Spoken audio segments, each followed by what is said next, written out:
கரூர் மாவட்டம் வேலாயுதம் பாளையத்தை அடுத்த புகழூரில் தமிழ்நாடு செய்தித்தாள் காகித ஆலை செயல்பட்டு வருகிறது. இந்த ஆலையில் இருந்து வெளியேறும் கழிவுநீர் மற்றும் புகை காரணமாக கந்தசாமி பாளையம், சொட்டையூர், சொக்கன்காடு, எம்ஜிஆர் நகர் உள்ளிட்ட கிராமங்களில் விவசாயம் பாதிக்கப்பட்டது.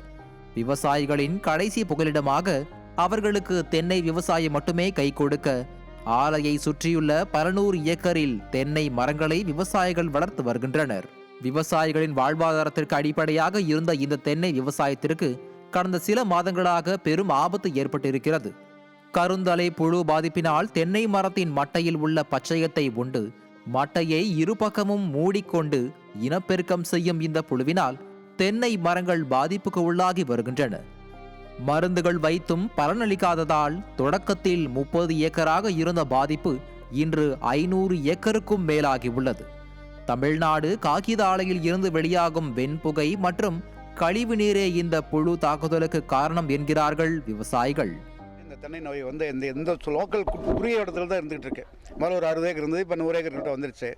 இதுக்கு மூல காரணம் தமிழ்நாடு காகித ஆலைகளில் வர்ற அந்த புகை அடிக்க வெள்ளப்போ ஒன்று தள்ளிக்கிட்டு இருக்கு. அந்த தகையோடு இருக்கலாம். அதே நேரத்தில் கெமிக்கல் தண்ணியும் இருக்கலாங்க. ஏதோ ஒரு இதில் பூச்சிக்கொல்லி வந்துருச்சு.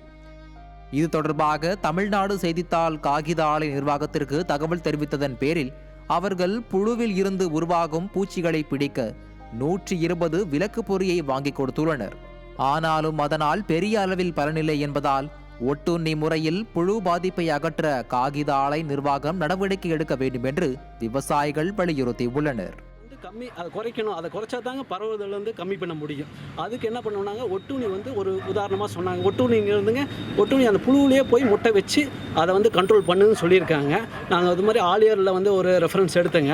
ஆனால் எங்களுக்கு ட்ராவல் டைம் பார்த்திங்கன்னா ரொம்ப அதிகமாக இருக்குங்க.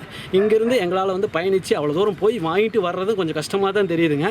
இருந்தாலும் விழிப்புணர்வு கவர்மெண்ட் ஆஃபீஸர்ஸ் நிறைய பேர் இந்த மாதிரி டீமாக போட்டு எங்களுக்கு ஒரு சப்போர்ட் பண்ணாங்கன்னா அந்த ஒட்டுண்ணி எங்களுக்கு இங்கே கொண்டாட வச்சாங்கன்னா எங்களுக்கு கொஞ்சம் சப்போர்ட்டாக இருக்குங்க. கடந்த சில ஆண்டுகளுக்கு முன்பு இதே போன்று மற்றொரு கிராமத்தில் தென்னையில் பாதிப்பு ஏற்பட்ட போது காகித ஆலை நிர்வாகம் மருந்து தெளித்து உதவியது போல தங்களுக்கும் ஆலை நிர்வாகம் உதவ வேண்டும் என்கிறார்கள் விவசாயிகள்.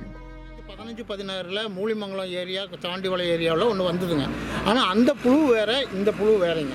அது டிஎன்பிஎல் மூலியமாகவே ஒரு கிட்டத்தட்ட ஒரு 10-100 ஏக்கருக்கு மேலே ஏற்பாடு பண்ணி 1500 ஏக்கருக்கு எடுத்து அவங்களே மருந்து தெளித்து அதை கட்டுப்படுத்தி கொடுத்தாங்க. ஆனால் எங்களுக்கு அந்த மாதிரி ஒரு ஏற்பாடு இவங்க தமிழ்நாடு காகித ஆலை மூலியமாக எங்களுக்கு செஞ்சு கொடுத்தா நல்லாயிருக்கும். தென்னை புழு தாக்குதல் தொடர்பாக மாவட்ட நிர்வாகத்திடம் தகவல் தெரிவித்தும் அதிகாரிகள் பார்வையிட்டு சென்றதோடு சரி, வேறு எந்த நடவடிக்கைகளும் எடுக்கவில்லை என கூறப்படுகிறது. மேலும் தென்னையில் நோய் தாக்குதலை கட்டுப்படுத்த ஆழியார் மற்றும் பட்டுக்கோட்டையில் உள்ள தென்னை ஆராய்ச்சி நிலையத்திற்கு சென்று ஆலோசனை பெற வேண்டிய நிலை இருப்பதாக கூறும் விவசாயிகள் ஆயிரக்கணக்கான ஏக்கரில் கரூர் மாவட்டத்திலும் தென்னை விவசாயம் நடைபெறுவதால் கரூரிலும் தென்னை ஆராய்ச்சி நிலையம் அமைக்க வேண்டும் என்று கேட்டுக்கொண்டுள்ளனர். தமிழக அரசும் காகித ஆலை நிர்வாகமும் புழுக்களை கட்டுப்படுத்தி தென்னையை பாதுகாப்பதன் மூலம் தங்களின் வாழ்வாதாரத்தையும் பாதுகாக்க வேண்டும் என்பதே விவசாயிகளின் கோரிக்கையாக உள்ளது. நியூஸ் ஜே செய்திகளுக்காக கரூர் செய்தியாளர் உதயகுமார் மற்றும் ஆசாத்.